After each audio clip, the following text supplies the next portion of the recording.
Oh, okay, council, it's 7 o'clock on February the 4th, 2026. I call this meeting to order. Would everyone please stand for the Pledge of Allegiance?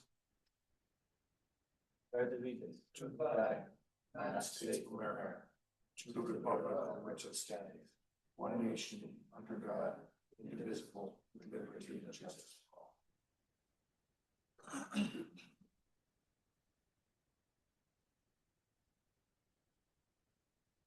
Okay, up next we have roll call.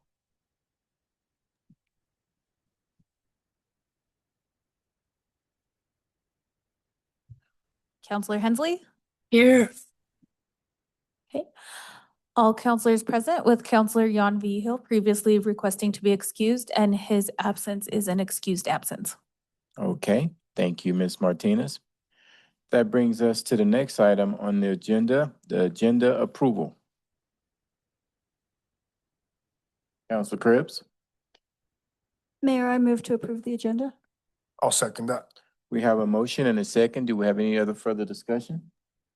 If not, please start voting. Counselor Hensley? Yes. The motion carried unanimously. Okay, thank you, Ms. Martinez. That brings us to the next item on the agenda, citizen comments. This is the segment of the agenda to where those who have filled out comment cards will be allowed to come up to the podium and make your comments. We do put a 3-minute limit on your comments. If you're still speaking at the 3-minute mark, the clock will go off and I will ask you to end your conversation and making your comments at that particular time. Here in Alamosa, we do practice civility, which means that we're mindful and respectful of the people when they're making their comments. We don't clap, we don't cheer, we don't interrupt them so that they can make sure that they are able to get out the comments that they would like to make. After we finish with the comments in the audience, we do go to Zoom and allow Zoom participants to make their comments as well. I have one comment card. Ramon Garcia.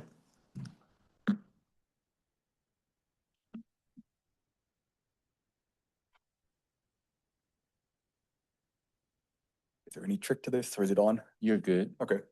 Good evening, council members, Mayor Coleman, and administration. I'm Ramon Garcia, the San Luis Valley Regional Representative for United States Senator Michael Bennett's office. I'm here just mainly to give an introduction of myself. Please reach out to our office. We, on any federal issues, upcoming opportunities, or any challenges where we may be helpful, our office regularly provides letters of support for federal grant applications and connects constituents with our casework team for assistance and federal agencies. You could get my contact info probably from Heather or Mayor Coleman. I'm also here to congratulate the city of Alamosa on receiving the $500,000 of CDS funds for the Alamosa Rehabilitation and Revitalization Project. Other than that, unless you guys have any questions for me, that's all I have for this evening. Thank you. You're welcome.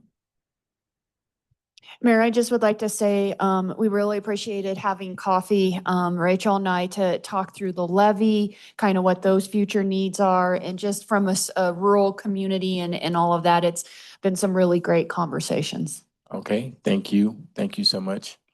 Okay, I don't have any other comment cards, so we're going to go to the participants on Zoom.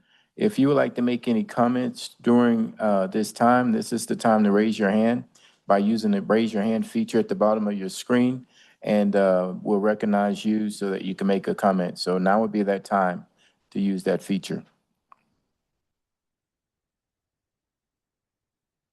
Mayor, I don't see anyone choosing to raise their hand. Okay, I don't see any hands raised, so we'll just turn it back over to staff for follow-up.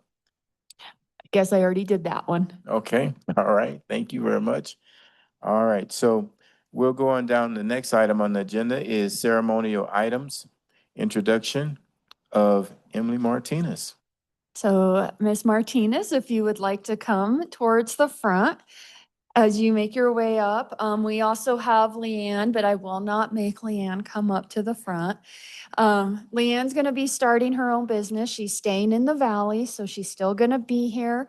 Her last day is February 20th, and we've really enjoyed working with Leanne and having her keep the finance department up and running and keeping the city functioning. So thank you, Leanne.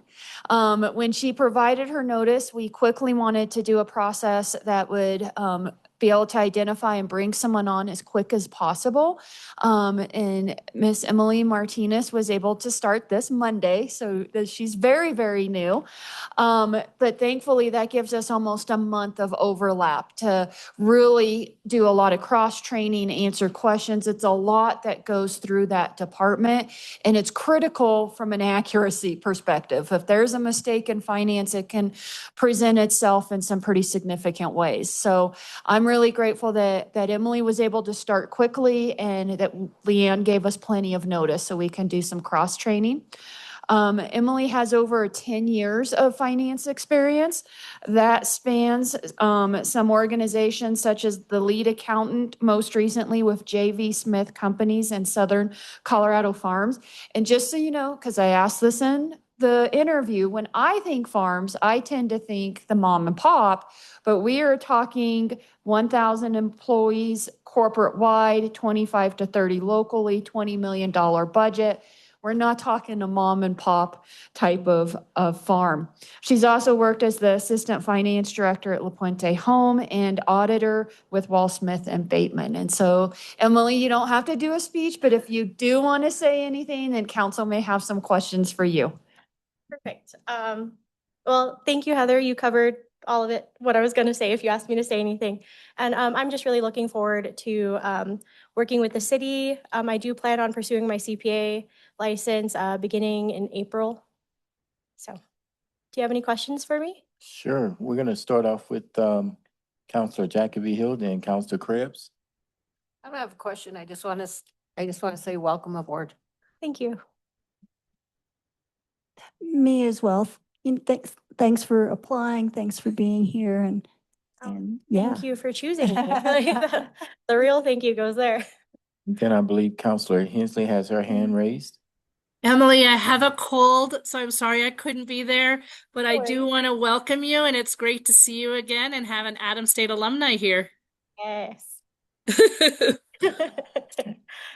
So I don't see any other lights on, so I'll just close it out. Emily, good to see you. Thank I'm you. so glad you're part of the team and looking forward to you working and being able to come up here and report to us on the successes that you all are having in the finance department. Thank you so much, guys. You're welcome. I wish you the best. Okay. All righty. Okay. So we'll move on down to the next item, consent calendar A. Mayor, I move that we approve consent calendar A. Second. We have a motion and a second. Do we have any further discussion? None? Okay. Please start voting. Counselor Hensley? Yes. The motion carried unanimously. Okay. That brings us to the next item on the agenda. Community Recreation Board Annual Update. I believe we have former council member, wrestling coach Rusty Johnson here tonight. Good evening, council. Always good to see you. I'm going to give you a quick update, cover the highlights of last year and our goals for the upcoming year. First off, I'd like to say our former chair, John Burnell, retired from the board. We did take on a new member, Mark Buck. You may recognize him. He's in the audience with me today, so he's our new member. Always nice to have new people aboard and get new perspective, and he's been jumping right in and doing a good job. We appreciate your picks when you do that, giving us good, diverse people. Okay, we do have a really diverse group. Lots of different recreation ideas come forward during our meeting, and it's because you appoint the right people, I believe. So we got through that. Of course, our bread and butter is for the staff is our programs. Our attendance in our program is still extremely healthy. Upticks in yoga and the pickleball has really upticked a lot this year. Everything else is maintaining about right, and staff does a good job keeping us up to date on that and things we can improve. The staff did upgrade some of the rec center cardio equipment. If you go out there, you'll notice that some new equipment in the cardio room. They also did a new ADA paved pathway around Leaf Field Park, which was needed very badly. So we did prioritize capital needs this year.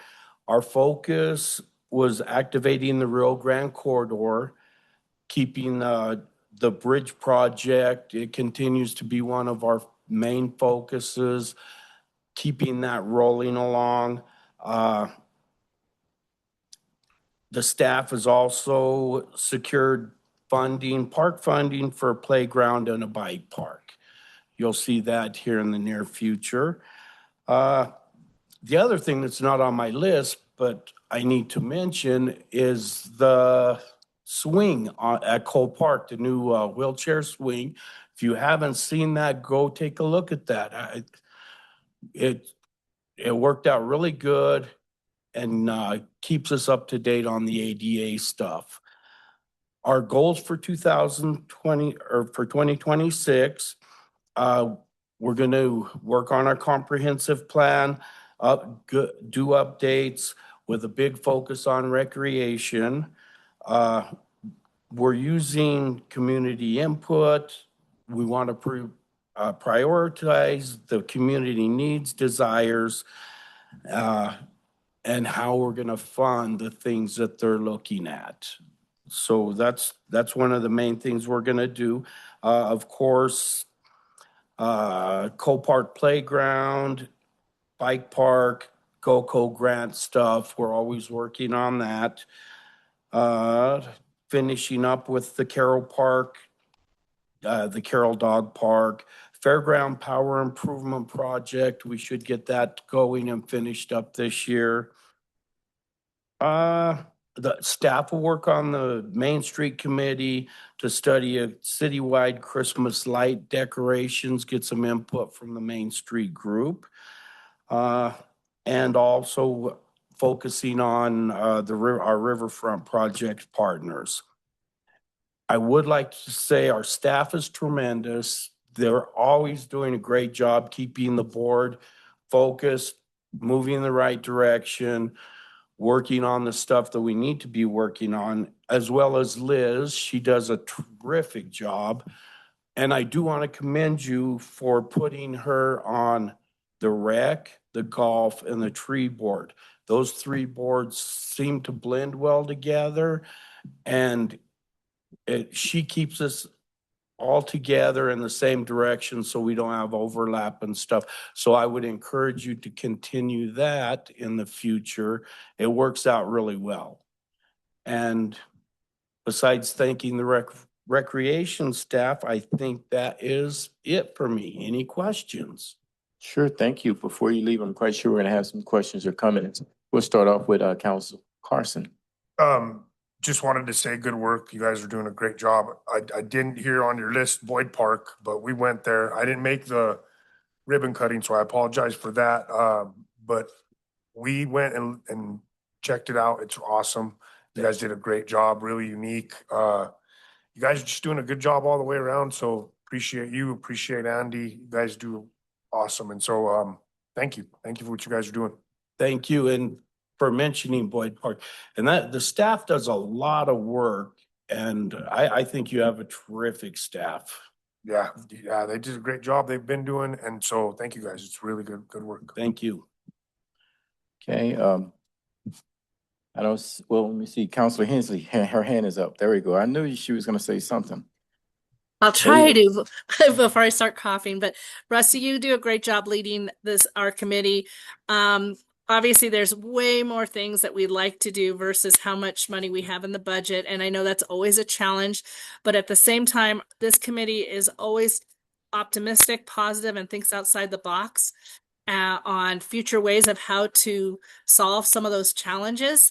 And it is a phenomenal group to be a part of. So thanks for all you do. Thank you. Okay, and Rusty, I'll wrap things up. Here at the city, they often say that the Public Works Department is the heartbeat of the city. But I like to add that the Parks and Rec, you have the activities to keep our hearts beating. So thank you all for all the activities that you have that help us stay healthy in our lives. Thank you, my friend. Appreciate your report. Thank you. You're welcome. And always nice seeing you. Good to see you too. Thank you. All right, okay. That brings us to the next item on the agenda, appointments of the Comprehensive Plan Steering Committee members. Council, through Resolution 18-2025, you guys created the Comprehensive Plan Steering Committee. The comprehensive plan is a policy document that provides a vision for the future and sets out specific goals, policies, and land use planning that specify how to achieve this vision. Provides direction for decisions about economic development, land use, and development core infrastructure, such as water, recreation, public facilities, and emergency services and more, and aligns partnerships with other organizations to implement the plan. So the 2026 comprehensive plan will be among the largest and most influential planning processes for Alamosa for some time to come. In addition to the traditional elements, this process will also include several additional elements and updates to their existing plans, including housing, downtown recreation, fire services, water efficiency, conservation supply, climate resiliency, and strategic growth. So this committee that you created will be composed of 17 members consisting of the following: a representative from Alamosa County as designated by the county administrator or board of commissioners, a representative from ASU as designated by the president, a representative from TSC as designated by their president, a representative from the school district designated by their superintendent or board of education, a youth representative, a representative from the category of economic development, chamber of commerce, major employer or tourism, a representative from the rec board, one from the Main Street Committee. You guys will need to designate a council member, or you guys have designated your council member to serve on this. We'll have a representative from the field of housing, one from early childhood care, one from each ward, and one from the faith community. So we put out the applications for this board. We received 19, only 18 of those 19 received were eligible.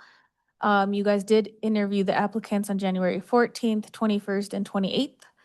One applicant was unable to appear for their interview, so they did get removed from the list of applicants on your ballots.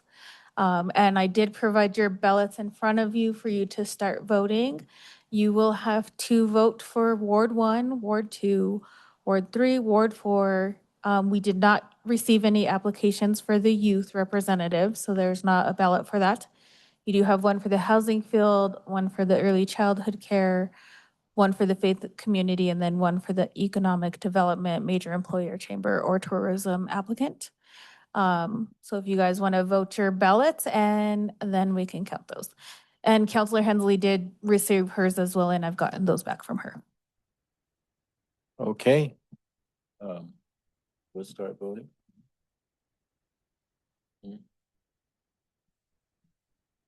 It's gonna be at the top of each page. Right. Okay. Hey, Mike has a question.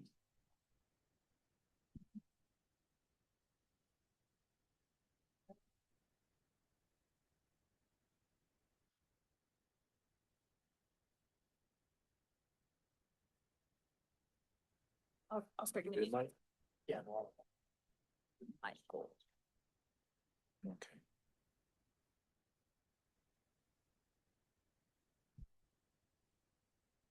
So that, again, can you just hand that to Holly? Well, I'll put it in. This is something else. Okay, thank you. I don't want to take the ballot.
It's air blowing cold up here. Is it just me?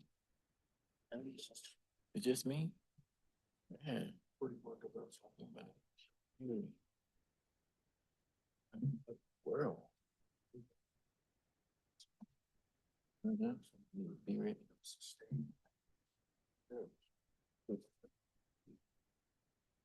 Yeah, you got this one out.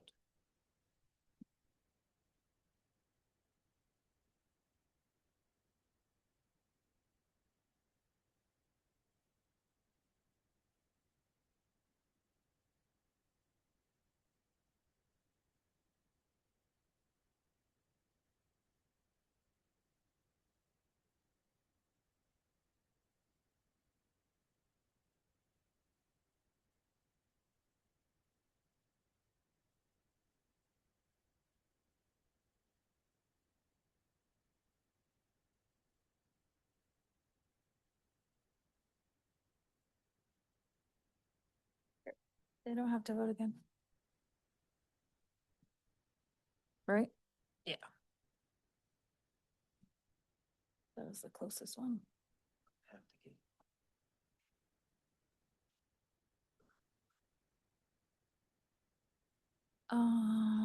Let's see. Majority of the council present.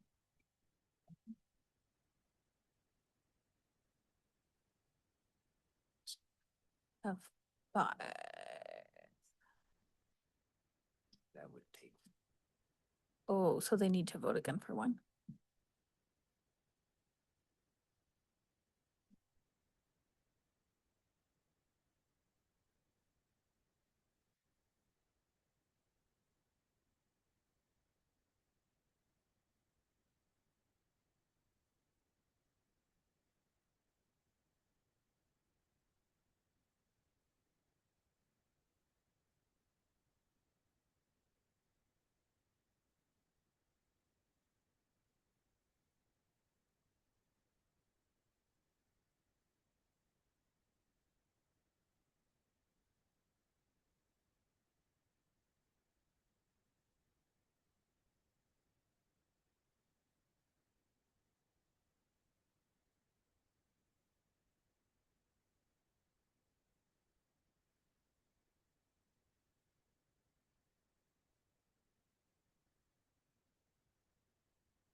Okay, council, so I am going to give you your ballots back for Ward 1 because we need to have a majority of you present to get the votes. So I have given you your ballot back for the 2 remaining.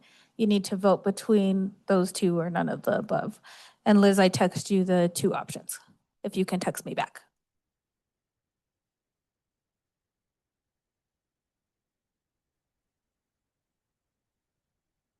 Holly, just Ward 1? Just Ward 1. Thank And then you. I'll tell you your appointments for the next, that you made after this vote.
Thank you.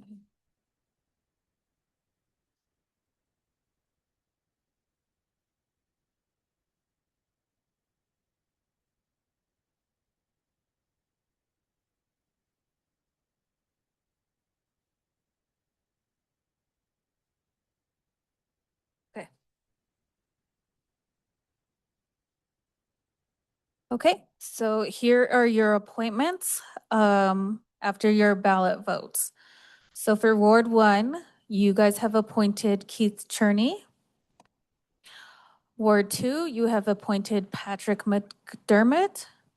Ward 3, you have appointed Charles Griego. Ward 4, you have appointed Jamie Dominguez. For the Housing Field Representative, you have appointed Kaylee Romero. For your Early Childhood, you have appointed Ramona Silva. The Faith Community Representative will be Jaron Parkins. And for your Economic Development, Chamber Tourism Major Employer Representative, you guys have appointed Kale Mortensen. So if you guys can make a motion to approve your appointments, that'd be great. Okay, Council Carson? So moved. Oh, let's make I'll it clear. second. You was- No, you're good. I was just gonna say.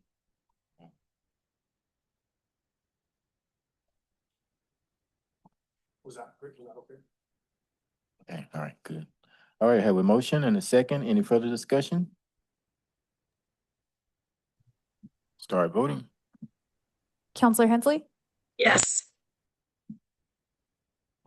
Okay, the motion carried unanimously. Thank you.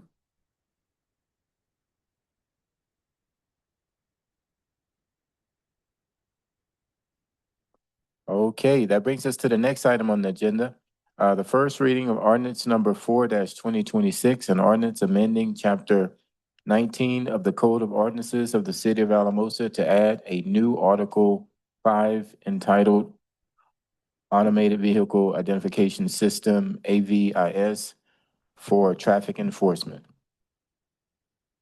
Good evening, Mayor, Council. I think me and Eric are going to tag team a little bit of this if there's questions and stuff. So this is an ordinance. We had a work session about the AVIS, the Automatic Vehicle Identification System for use of photo radar within the city. It's a $40 fine. Anybody caught. And so as you've seen in the ordinance, there's certain provisions and stuff. We haven't, I believe, do you want to explain how we're going to do this with the, like the identification and locations? And then I'll talk a little bit about some of the traffic studies and stuff we've done, but go ahead and do that, Eric.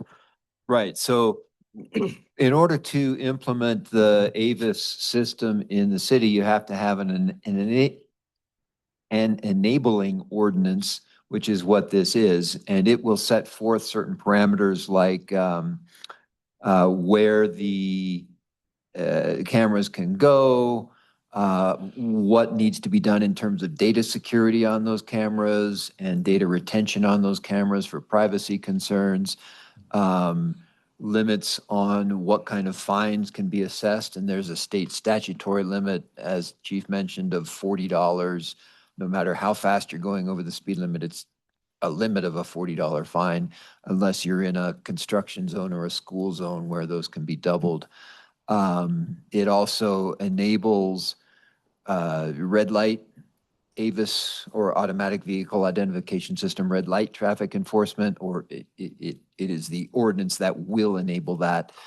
The ordinance then also envisions establishing traffic corridors where cameras may exist by a resolution, which you will do in the future. And the reason it's done in that kind of two-step way is we are still refining studies on where those kinds of traffic corridors may be most useful for the city, and we may get information from vendors as well, or from a selected vendor who would also help us refine that. So we're not ready at this point to suggest where those traffic corridors would go. George is going to talk a little bit about some preliminary ideas.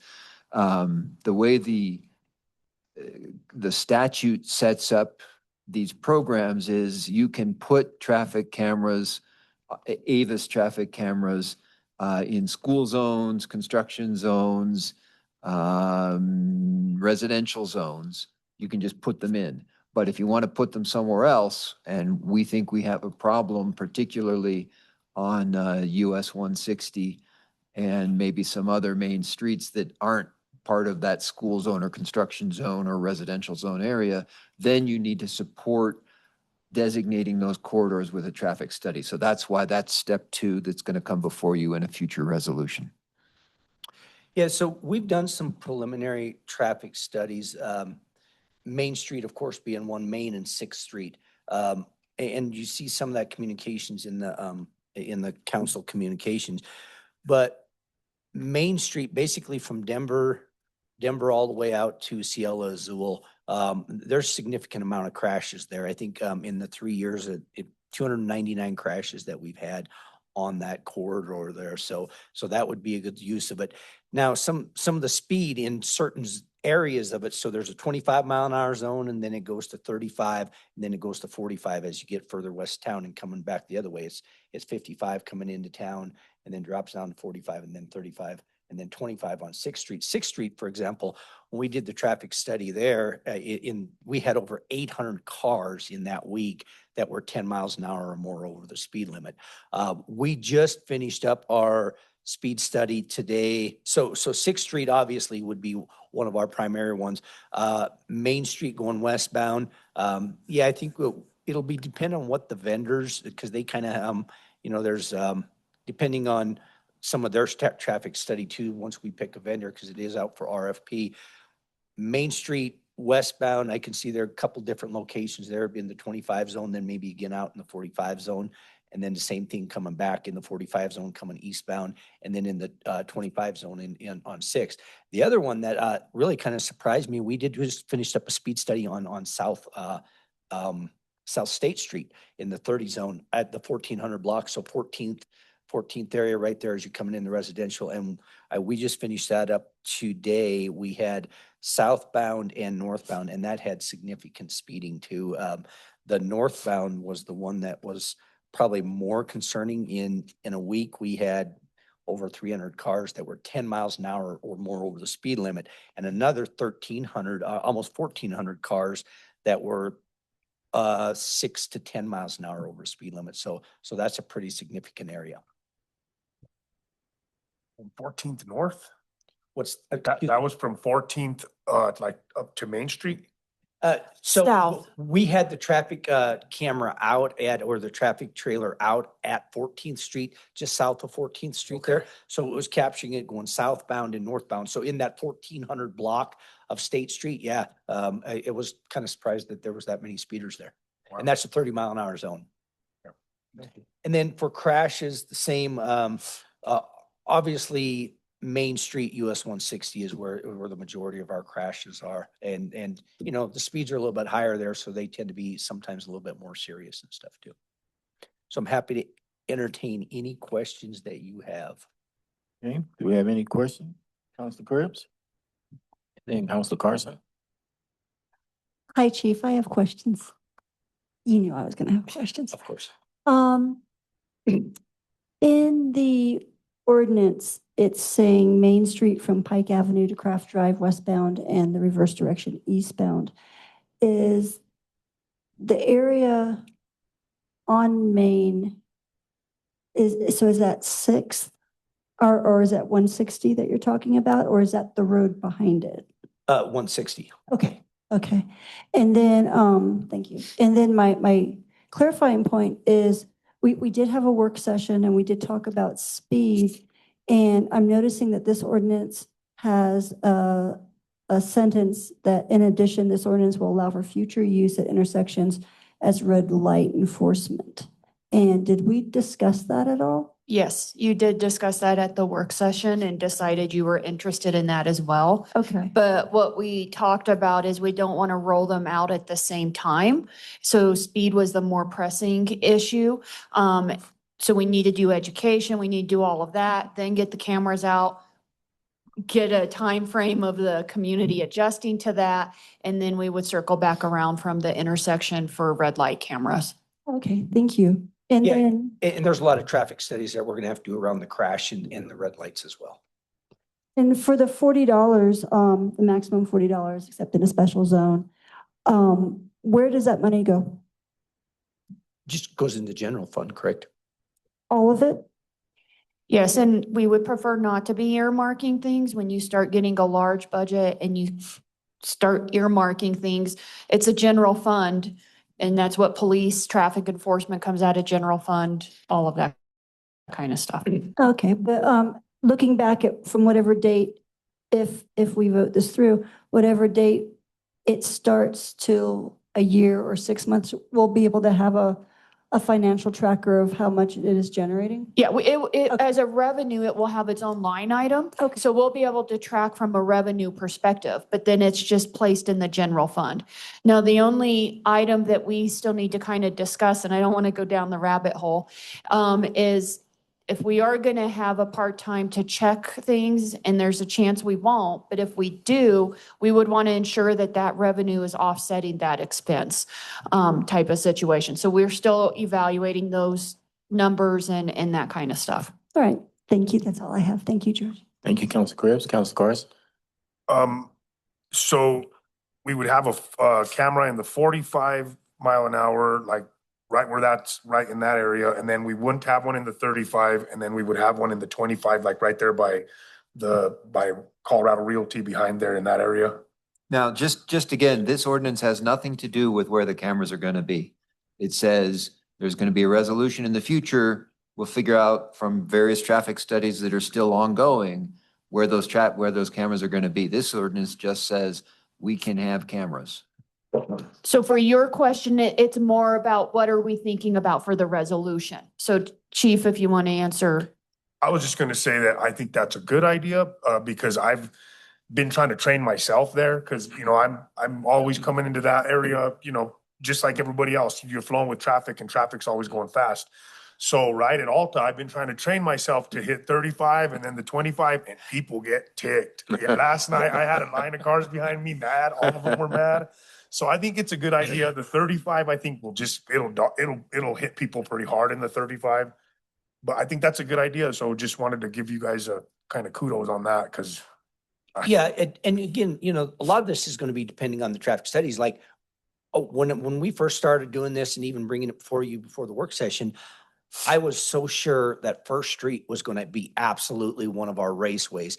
The data did not show First Street at all, just like we've had on some of the other ones, right? Somebody come in and said, and we do see this quite often, people like, we've got this bad speeding problem in our area. We go out and do a study and we're like, here's what it shows. It's not as, the perception, especially with traffic and speeding and stuff like that, that's always a lot of it. Now, I will tell you, the one that was the opposite of that was South State. We just did that. And I was like, oh, okay, well, we'll go do it there and stuff. And I didn't think it'd be that bad. But that's why we moved that trailer around. You see it all over. South State was the absolute opposite. I didn't think it was that as high as that it was going to be. It really kind of surprised me that out of the traffic studies that we've done, it's got the second highest speeding problem that we've seen, with 6th Street being the first street from west east down to Denver. That was the worst area that we've had so far.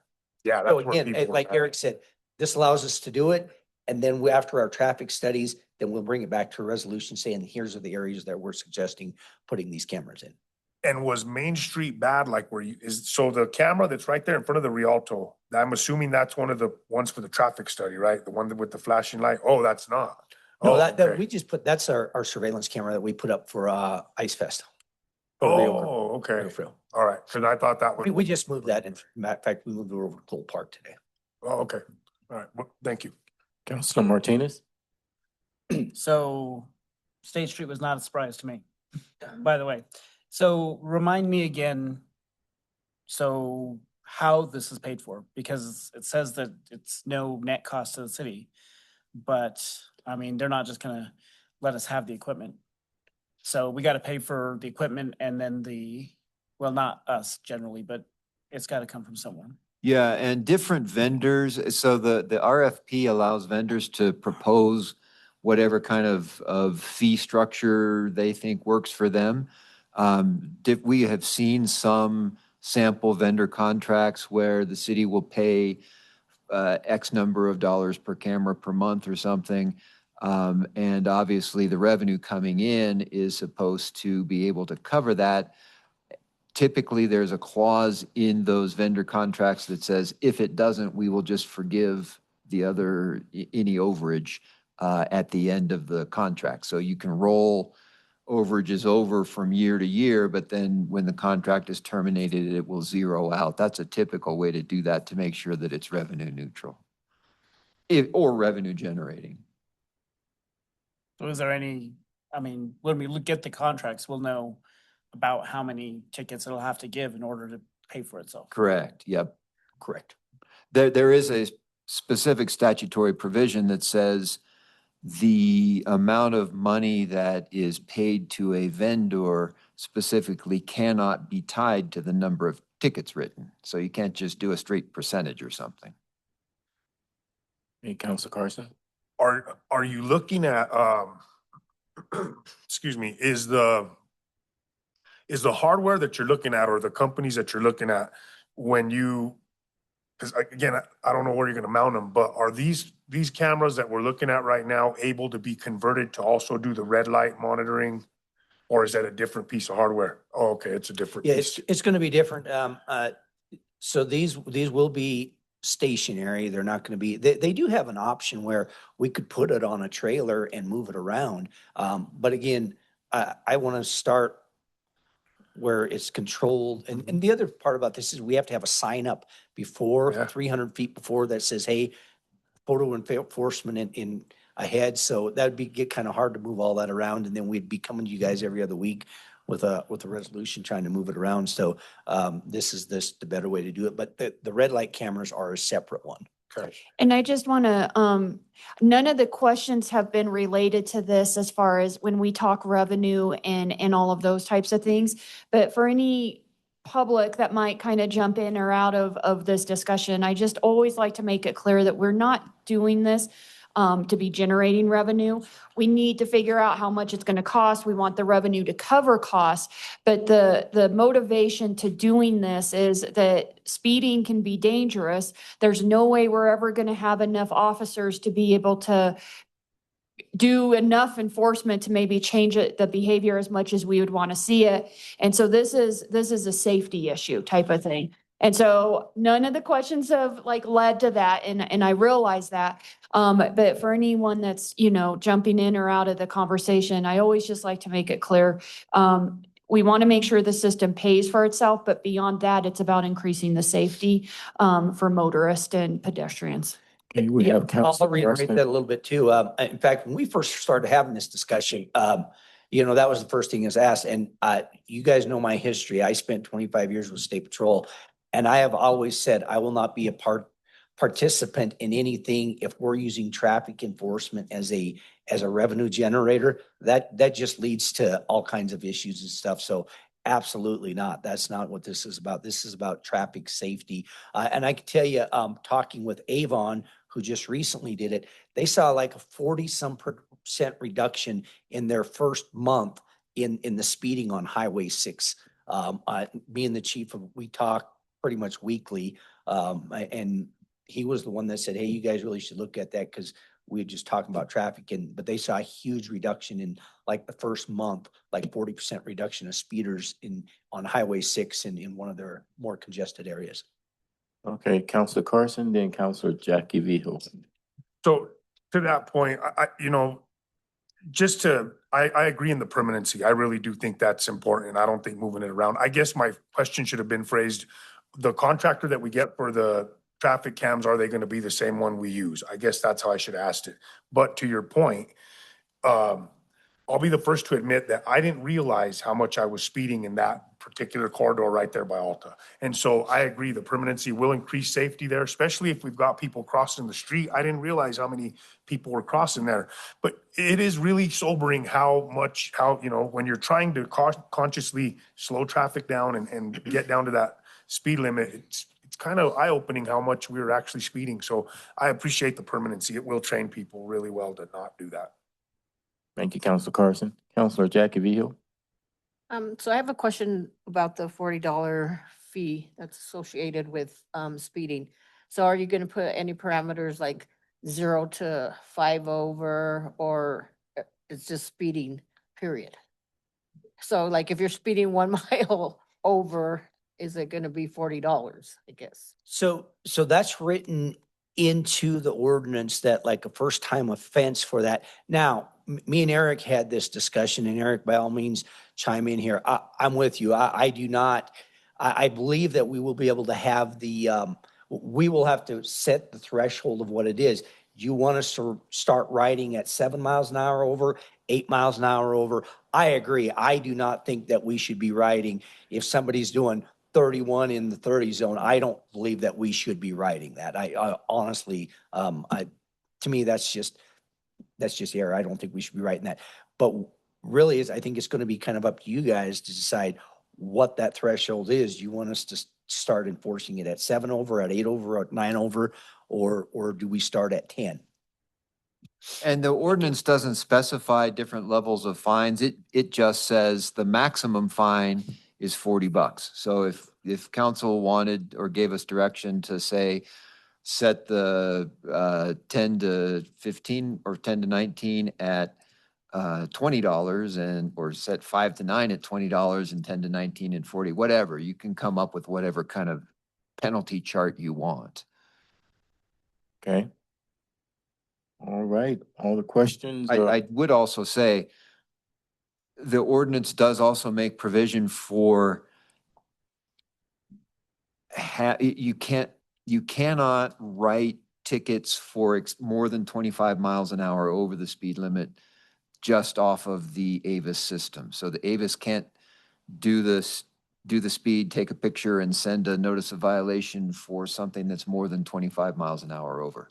The ordinance does make provision for dealing with that, and that would have to involve an actual citation written by an officer and served on the speeder if it's more than 25 miles. If we want to do that, we don't have to do it, but if we want to do that, we can't do that through Avis. We can use the data that Avis captured, but we have to do that through the standard citation process. Okay. All right, thank you. Okay, council, I'm gonna need a motion.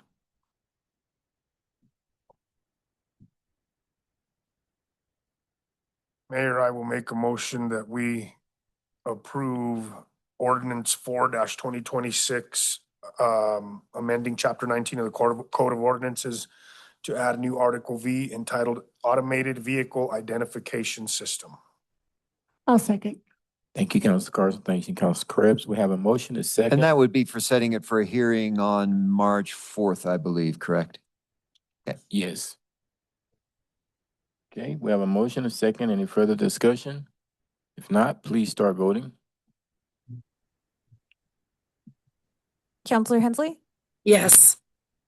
The motion carried unanimously. Thank you. That brings us to the next item on the agenda. Motion to approve lease of city-owned property to Gingerbread House for a daycare facility.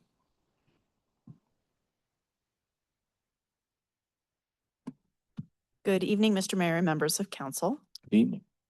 So this is our gingerbread facility. It's one of our 3 operating childcare facilities. They have 115 students. They have 28 employees.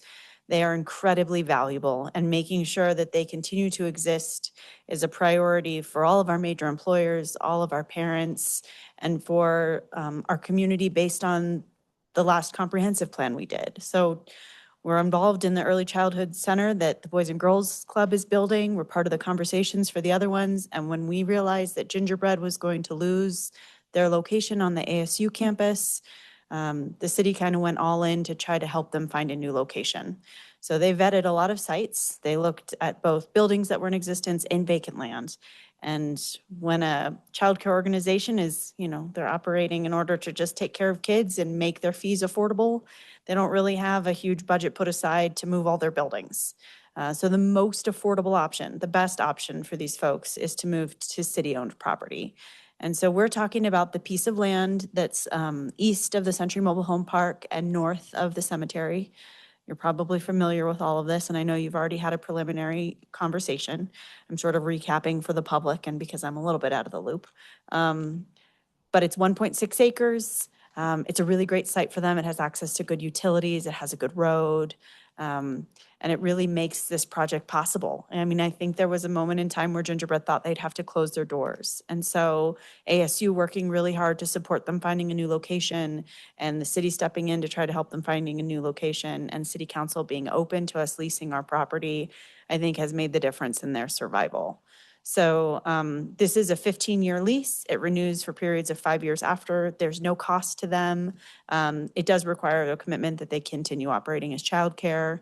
It gives us a little bit of control that they keep using it for the intended purpose, which I don't think there's any likelihood that they wouldn't. So I'm here tonight just to ask council to approve the lease with the Gingerbread House. Okay, Counselor Carson and then Counselor Jackie Villa. One, Yeah. Go ahead, Jackie. You want me to go? Yeah. Okay, my first time, okay? oh. Okay. I'd like to make a motion. Could I interrupt before you get there? Because I just actually realized right now that there are two options presented for where that lease would go. I don't know if you care, are we leaving that to Gingerbread? Or do we need to know if council cares? I will say during the work session, council did not care, but if you guys want to provide a different direction, you can at this point. I don't know if I included it in my, I think I included it in my council communication, but it is option one. It's the 1.6 acre. It's the one at the corner of 110 and 20th Street. That's the one that has, I think, the best access to gas. Okay. So what we're gonna do, since Counselor Jackie V. Hill was about to make a motion, let her make her motion and then I'll open it back up for discussion, okay? Go ahead, Counselor Jackie V. Hill. I'd like to make a motion to approve lease of city-owned property to Gingerbread House for a daycare facility. I'll second that. Okay, we have a motion and a second. Further discussion, Counselor Krebs, I see your mic is on. Thank you, Mayor. Welcome. Just a quick comment. Thank you to the city for stepping up and doing this. I'm hoping there'll be a ribbon cutting to officially kick them off. Yay. Okay, that's all I have. Thank you, Mayor. Thank you, Counselor Krebs.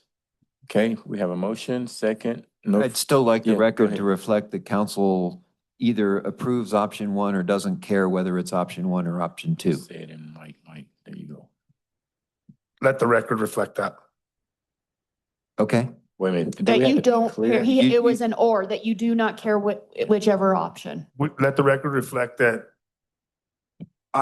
I move that the record reflect that council does not care about Yeah. either option. Or a friendly amendment to Counselor Vihil's motion that would be approve it and council doesn't care whether it's option one or option two. So moved. And that has to be acceptable to Counselor Vihil then. It's acceptable. Very good. All right. So we have a motion. We have a second with clarification. No further discussion. Please start voting.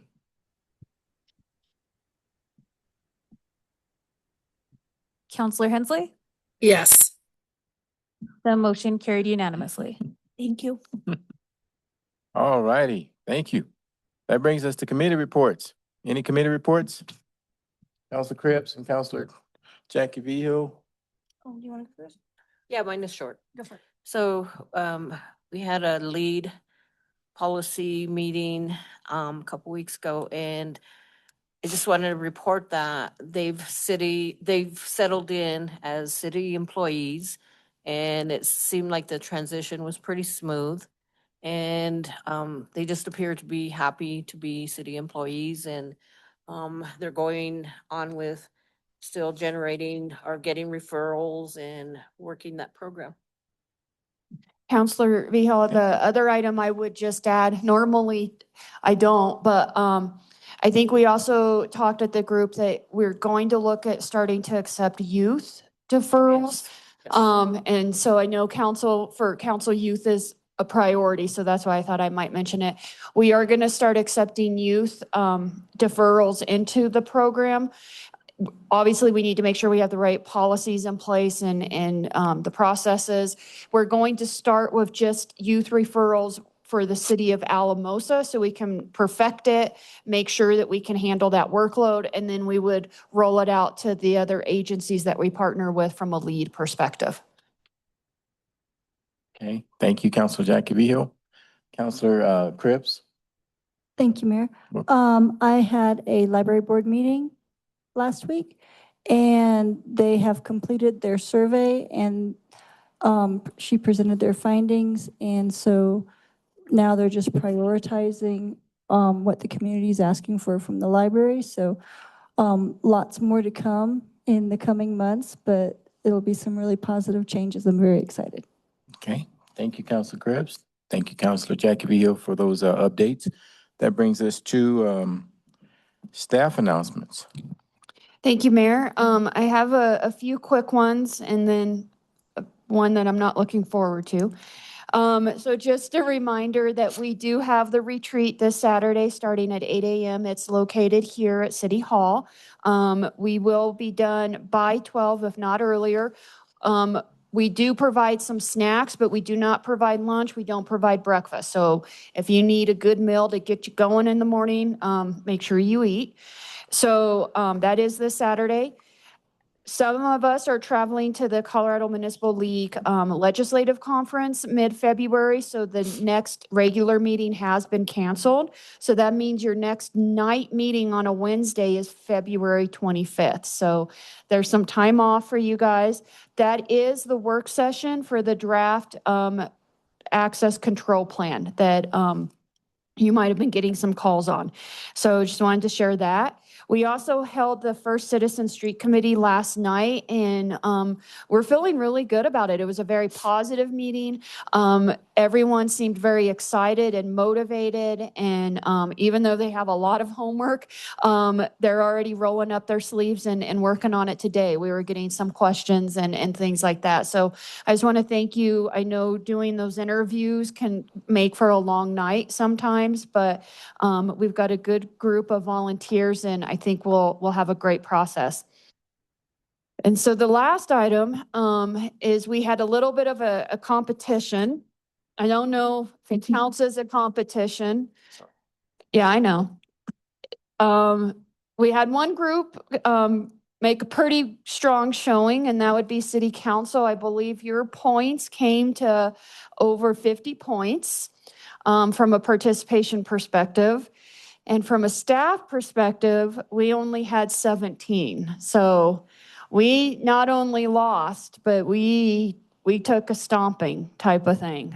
But as we did last year, we will present the award to the winners and take a photo. You guys can tell us where you would want this traveling plaque to go.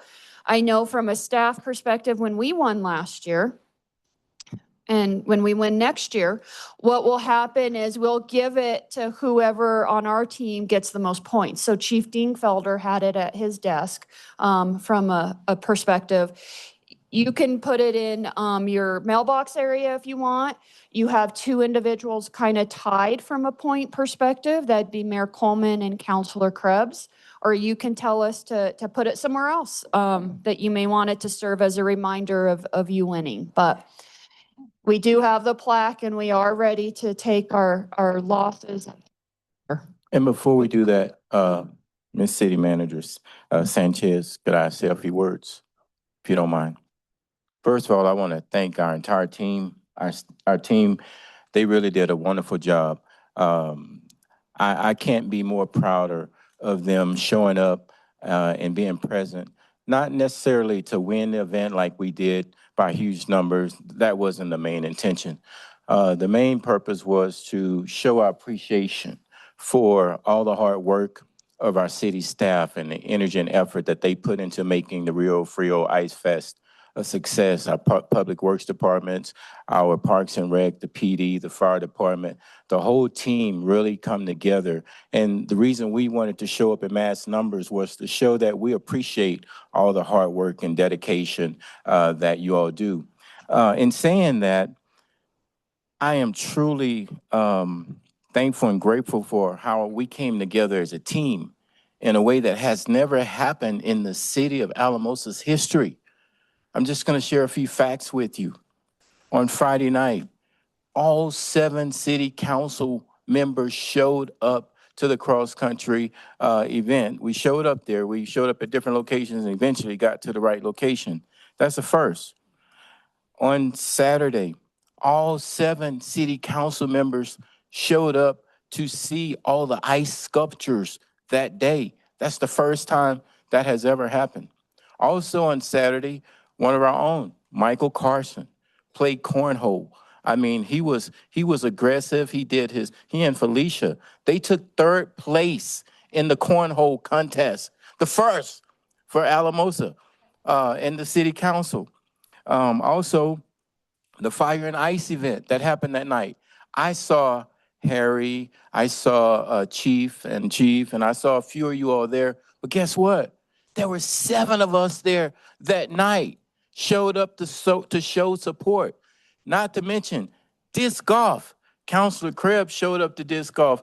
Harry did wonderful in disc golf, and I was there just for the, just to help him and help me find my disc and stuff like that.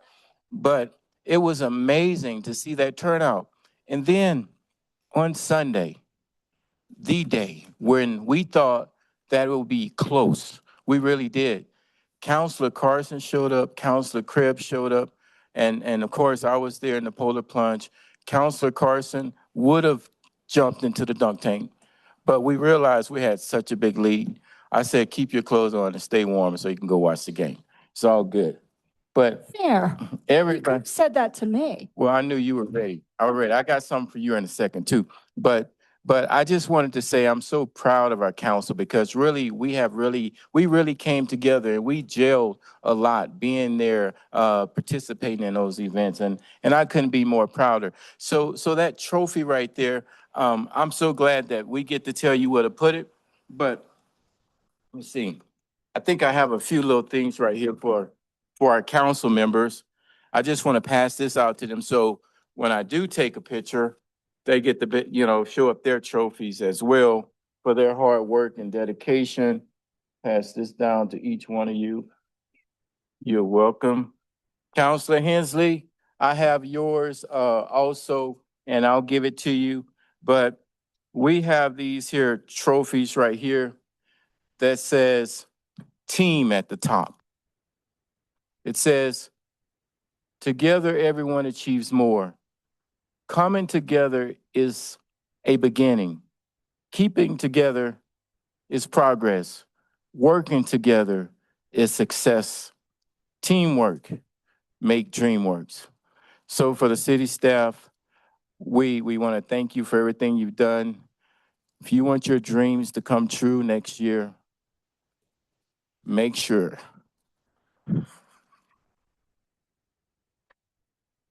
I don't know about you guys, but I don't Teamwork. want to sit through another speech like that, so. So with that being said, and one other thing, we had an MVP, okay? We had an MVP in Don Krebs.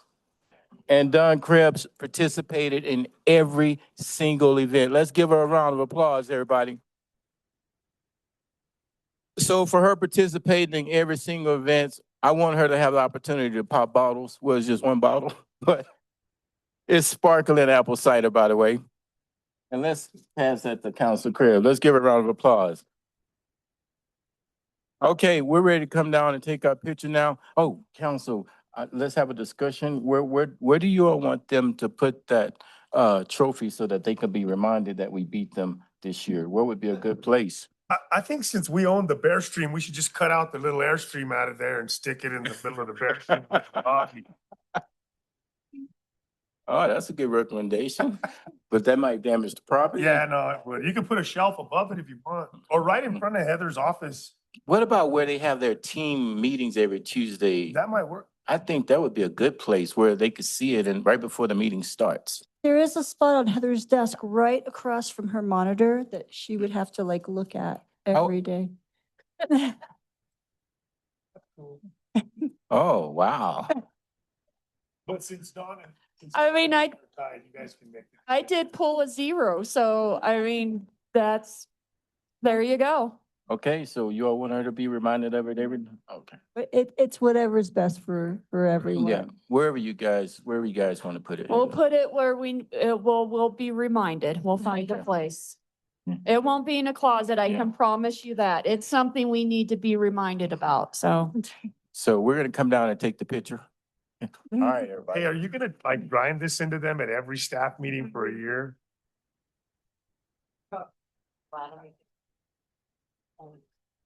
I'm new evidently. Oh, I see it. Gotcha. Yeah, you can just. Okay. Sure you can do it. Oh, no, you're fine. I'm the worst at this sometimes. You got it, Mark? Yeah. Okay.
That's cute. That is. Okay, do we have any council comments? Oh, you will. Appreciate you. Appreciate you. Appreciate you. Liz, I'm gonna give you a high five, virtual. Thank you. Okay, now that brings us to any other council comments before Council Cribs? Oh, I'm sorry. No. Okay, I'll make a comment. sure, go ahead. I just want to say that the Rio Frio was really fun, and I'm glad I got to do it this year. So thank you guys for doing a great job. Thank you guys for putting it on, and everybody that was involved. It was really awesome. So my family enjoyed it. Everybody that went was super impressed. So thank you guys. It was really cool. Okay, and thank you, team. All joking aside, really appreciate everything you all do to make this a wonderful event. There are people that come back every year from different parts of the state who just come for the Rio Frio activity. So everything you all do is important and it makes a huge difference. Thank you. Okay, if there are no further comments, this meeting is adjourned. Good job.